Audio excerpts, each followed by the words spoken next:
ಜಯನಗರ 5ನೇ ಬಡಾವಣೆಯ ಶ್ರೀ ರಾಘವೇಂದ್ರ ಸ್ವಾಮಿಗಳ ಮಠದಲ್ಲಿ ಲೋಕ ಕಲ್ಯಾಣಕ್ಕಾಗಿ ಅಕ್ಷಯ ತೃತೀಯ ಹಾಗೂ ಮಠದ 42ನೇ ವಾರ್ಷಿಕೋತ್ಸವದ ಪ್ರಯುಕ್ತ ವಿಶೇಷ ಪೂಜೆ ಸಲ್ಲಿಸಲಾಗಿದೆ.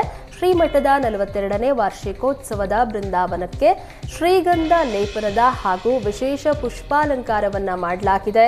ಧರ್ಮಾಧಿಕಾರಿ ಕೃಷ್ಣಗುಂಡಾಚಾರ್ಯರ ನೇತೃತ್ವದಲ್ಲಿ ಶ್ರೀ ರಾಘವೇಂದ್ರ ಅಷ್ಟಾಕ್ಷರ ಹೋಮ, ಪಲ್ಲಕ್ಕಿ ಉತ್ಸವ, ಗಜವಾಹನ ಉತ್ಸವ, ರಥೋತ್ಸವ, ಕನಕಾಭಿಷೇಕ, ಮಹಾಮಂಗಳಾರತಿ ಮತ್ತು ಅನ್ನ ಸಂತರ್ಪಣೆಯೊಂದಿಗೆ ಕಾರ್ಯಕ್ರಮ ಅಚ್ಚುಕಟ್ಟಾಗಿ ನೆರವೇರಿತು. ಈ ಪೂಜೆಯಲ್ಲಿ ಅಪಾರ ಭಕ್ತರು ಭಾಗವಹಿಸಿ ಶ್ರೀ ಗುರು ರಾಘವೇಂದ್ರ ಸ್ವಾಮಿಗಳ ಬೃಂದಾವನ ದರ್ಶನ ಪಡೆದು ತೀರ್ಥ ಪ್ರಸಾದವನ್ನ ಸ್ವೀಕರಿಸಿದರು. ಶಾಸಕ ಮುನಿರತ್ನ ವಿರುದ್ಧದ ಹನಿ ಟ್ರ್ಯಾಪ್ ಪ್ರಕರಣ ಸಂಬಂಧ ಎಸ್ಐಟಿ ಅಧಿಕಾರಿಗಳು ಬಿ ರಿಪೋರ್ಟ್ ಸಲ್ಲಿಕೆ ಮಾಡಿದ್ದಾರೆ. ಶಾಸಕ ಮುನಿರತ್ನ ಹಾಗೂ ಬೆಂಬಲಿಗರಿಗೆ ಬಿಗ್ ರಿಲೀಫ್ ಸಿಕ್ಕಿದೆ.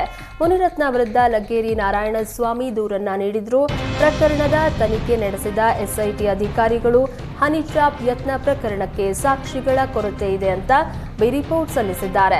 ಬಿಜೆಪಿ ಕಾರ್ಯಕರ್ತೆ ಮೇಲೆ ಅತ್ಯಾಚಾರ ಆರೋಪ ಪ್ರಕರಣ, ಬಿಬಿಎಂಪಿ ಗುತ್ತಿಗೆದಾರ ಚೆಲುವರಾಜ್ಗೆ ಜೀವ ಬೆದರಿಕೆ ಪ್ರಕರಣ, ಬಿಬಿಎಂಪಿ ಮಾಜಿ ಸದಸ್ಯ ವೇಲು ನಾಯ್ಕರ್ ನೀಡಿದ್ದ ಜಾತಿ ನಿಂದನೆ ಪ್ರಕರಣ ಸಂಬಂಧ ಸಾಕ್ಷ್ಯಗಳು ಪತ್ತೆ ಆಗಿದೆ ಎಂದು ಎಸ್ಐಟಿ ಅಧಿಕಾರಿಗಳು ರಿಪೋರ್ಟ್ ನೀಡಿದ್ದಾರೆ.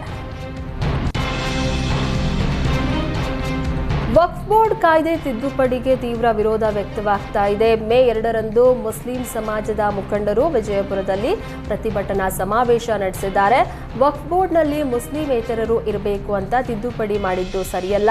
ಹಿಂದೂಗಳ ಅನೇಕ ದೇವಸ್ಥಾನ ಆಡಳಿತ ಮಂಡಳಿಯಲ್ಲಿ ಹಿಂದೂಗಳ ಮಾತ್ರ ಇದ್ದಾರೆ. ವಕ್ಫ್ ಬೋರ್ಡ್ನಲ್ಲಿ ಹಿಂದೂಗಳನ್ನ ಹಾಕಿದರೆ ಸಮಸ್ಯೆ ಆಗುತ್ತದೆ.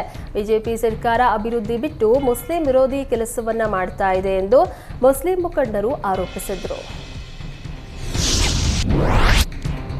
ಶ್ರೀ ಗುರು ಕೊಟ್ಟೂರು ಸ್ವಾಮಿ ಸಂಸ್ಥಾನ ಮಠದಲ್ಲಿ ಬಸವ ಜಯಂತಿ ನಿಮಿತ್ತ ಸರ್ವಧರ್ಮ ಸಾಮೂಹಿಕ ವಿವಾಹ ಮಹೋತ್ಸವ ನಡೆದವು.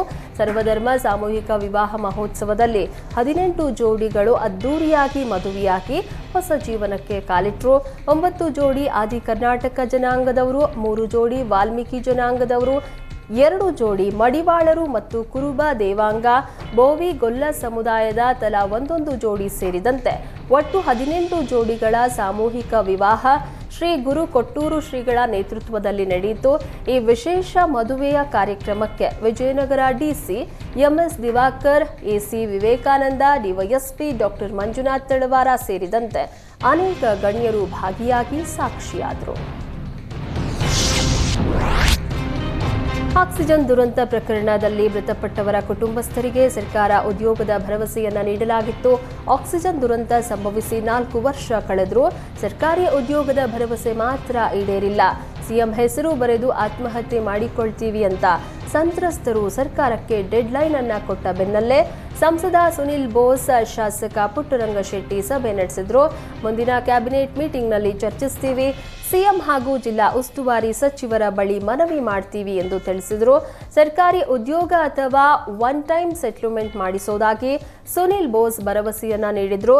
ನಮಗೆ ಹೊರಗುತ್ತಿಗೆ ನೌಕರಿ ಬೇಡ, ಕೊಟ್ಟ ಭರವಸೆಯಂತೆ ಕಾಯಂ ಹುದ್ದೆ ನೀಡಿ, ಭರವಸೆ ಈಡೇರದಿದ್ದರೆ ಜಿಲ್ಲಾಸ್ಪತ್ರೆ ಮುಂದೆ ಅಮರಣಾಂತ ಉಪವಾಸ ಮಾಡ್ತೀವಿ ಅಂತ ಸಂತ್ರಸ್ತರು ಆಕ್ರೋಶವನ್ನ ಹೊರಹಾಕಿದ್ರು. ವಿಜಯಪುರ ನಗರದ ಹೊರನಗರದಲ್ಲಿ ಅಕ್ರಮವಾಗಿ ಸಾಗಾಟ ಮಾಡ್ತಾ ಇದ್ದ ಅನ್ನಭಾಗ್ಯ ಯೋಜನೆಯ ಅಕ್ಕಿಯನ್ನ ಪೊಲೀಸರು ಜಪ್ತಿ ಮಾಡಿದ್ದಾರೆ. ಆಹಾರ ಮತ್ತು ನಾಗರಿಕ ಸರಬರಾಜು ಇಲಾಖೆ ಅಧಿಕಾರಿಗಳು ಕಾರ್ಯಾಚರಣೆಯನ್ನ ನಡೆಸಿ ಲಾರಿಯಲ್ಲಿ ಸಾಗಾಟ ಮಾಡ್ತಾ ಇದ್ದ ಸುಮಾರು 40 ಟನ್ ಅನ್ನಭಾಗ್ಯ ಯೋಜನೆಯ ಅಕ್ಕಿ ಜಪ್ತಿ ಮಾಡಲಾಗಿದೆ. ಬಾಗಲಕೋಟೆ, ಕೊಪ್ಪಳ, ದಾವಣಗೆರೆ, ಶಿವಮೊಗ್ಗದ ಸಾಗರ ಭಾಗದಲ್ಲಿ ಅನ್ನಭಾಗ್ಯ ಅಕ್ಕಿ ಸಂಗ್ರಹಿಸಿರೋ ಸಂಶಯ ವ್ಯಕ್ತವಾಗಿದೆ. ಆಕಸ್ಮಿಕ ಬೆಂಕಿ ತಗುಲಿ ತೋಟದ ಮನೆಯಲ್ಲಿ ಸಂಗ್ರಹಿಸಿ ಇಟ್ಟಿದ್ದ ಲಕ್ಷಾಂತರ ಮೌಲ್ಯದ ಫಸಲು ಸುಟ್ಟು ಭಸ್ಮ ಆಗಿದೆ. ಬಾಗಲಕೋಟೆ ಜಿಲ್ಲೆಯ ಚಿಕ್ಕಸಂಶಿ ಗ್ರಾಮದಲ್ಲಿ ಘಟನೆ ನಡೆದಿದೆ. ಮಂಜು ಬಿರಾದಾರ ಹಾಗೂ ಸಹೋದರರು ಬೆಳೆದಿದ್ದ ಶೇಂಗಾ ಹಾಗೂ ಗೋಧಿ ಫಸಲನ್ನ ತೋಟದ ಮನೆಯಲ್ಲಿ ಇರಿಸಲಾಗಿತ್ತು. ಬೆಂಕಿ ತಗುಲಿ ಸುಮಾರು 8 ಲಕ್ಷಕ್ಕೂ ಅಧಿಕ ಮೌಲ್ಯದ ಫಸಲು ಹಾನಿಯಾಗಿದೆ. ಕೈಗೆ ಬಂದ ಬೆಳೆ ಹಾನಿಯಾಗಿದ್ದಕ್ಕೆ ರೈತರು ಕಂಗಾಲಾಗಿದ್ದಾರೆ. ಸಿಎಂ ಸಿದ್ದರಾಮಯ್ಯ ಪೊಲೀಸ್ ಅಧಿಕಾರಿ ಮೇಲೆ ಕೈ ಎತ್ತಿಲ್ಲ, ಬದಲಾಗಿ ಪಕ್ಕದಲ್ಲಿದ್ದ ಸೆಕ್ಯೂರಿಟಿಯನ್ನ ಬದಿಗೆ ಸರಿಸುವ ಪ್ರಯತ್ನ ಮಾಡಿದ್ದಾರೆ ಅಂತ ಶಿವಮೊಗ್ಗ ಕಾಂಗ್ರೆಸ್ ಬ್ಲಾಕ್ ಅಧ್ಯಕ್ಷ ಚಂದ್ರಪ್ಪ ಹೇಳಿದ್ದಾರೆ. ಸಿದ್ದರಾಮಯ್ಯ ಹೋರಾಟದ ಮೂಲಕ ರಾಜಕೀಯವನ್ನ ಹಂತ ಹಂತವಾಗಿ ಮೇಲಕ್ಕೇರಿಸಿದವರು. ಅವರು ಅಧಿಕಾರಿಗಳ ಮೇಲೆ ಕೈ ಎತ್ತುವಷ್ಟು ಸಣ್ಣ ರಾಜಕಾರಣ ಮಾಡೋದಿಲ್ಲ. ಬಿಜೆಪಿಯವರು ಈ ಘಟನೆಯನ್ನ ತಿರುಚುವ ಪ್ರಯತ್ನ ನಡೆಸಿದ್ದಾರೆ.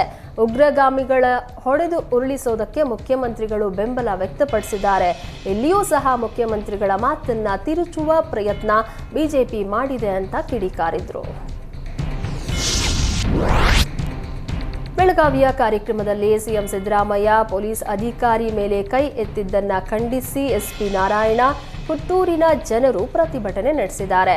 ಸಿಎಂ ನಡೆಯಿಂದ ಗ್ರಾಮದ ಗೌರವಕ್ಕೆ ಧಕ್ಕೆ ಎಂದು ಬೀದಿಗಿಳಿದ ಗ್ರಾಮಸ್ಥರು ಸಿದ್ದರಾಮಯ್ಯ ವಿರುದ್ಧ ಧಿಕ್ಕಾರ ಕೂಗಿ ಆಕ್ರೋಶವನ್ನ ವ್ಯಕ್ತಪಡಿಸಿದ್ದಾರೆ. ಸಿಎಂ ಸಿದ್ದರಾಮಯ್ಯ ಅವರು ಕೂಡಲೇ ಪೊಲೀಸ್ ಅಧಿಕಾರಿ ಅವರ ಬಳಿ ಕ್ಷಮೆ ಯಾಚಿಸುವಂತೆ ಒತ್ತಾಯಿಸಿದರು.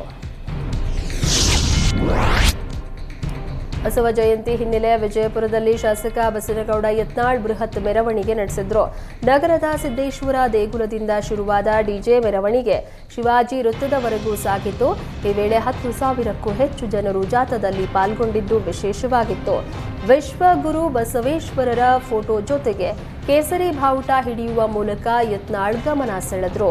ಬಸವ ಜಯಂತಿ ಡಿಜೆ ರ್ಯಾಲಿ ವಿಜಯಪುರ ನಗರದಲ್ಲಿ ಒಂದು ರೀತಿಯ ಶಾಸಕ ಯತ್ನಾಳ್ರ ಶಕ್ತಿ ಪ್ರದರ್ಶನದಂತೆ ಕಂಡುಬಂತು.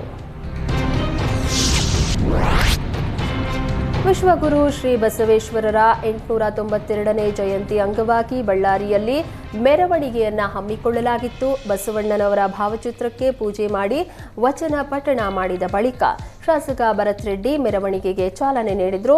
ಸಕಲ ವಾದ್ಯ ವೃಂದಗಳೊಂದಿಗೆ ಆರಂಭವಾದ ಭವ್ಯ ಮೆರವಣಿಗೆಯಲ್ಲಿ ಶಾಸಕ ಭರತ್ ರೆಡ್ಡಿ ಡೋಲು ಬಾರಿಸುವ ಮೂಲಕ ಗಮನ ಸೆಳೆದ್ರು. ಮುನ್ಸಿಪಲ್ ಹೈಸ್ಕೂಲ್ ಮೈದಾನದಿಂದ ಪ್ರಾರಂಭವಾಗಿ ಜೋಳದ ರಾಶಿ ದೊಡ್ಡನಗೌಡ ರಂಗಮಂದಿರದವರೆಗೂ ನಡೆಯಿತು.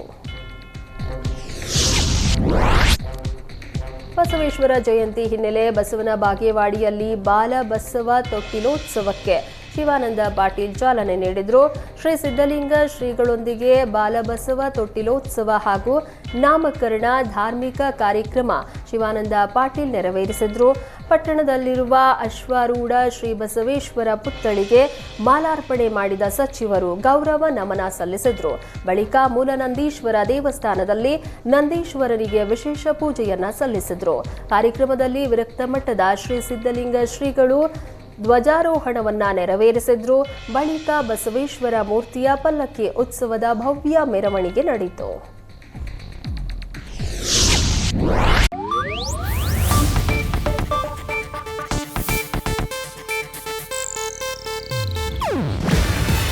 ಇದು ಏಷ್ಯಾನೆಟ್ ನ್ಯೂಸ್ ನೆಟ್ವರ್ಕ್ ಪ್ರಸ್ತುತಿ. ನೀವು ನೋಡ್ತಿದ್ದೀರಾ ಏಷ್ಯಾನೆಟ್ ಸುವರ್ಣ ನ್ಯೂಸ್.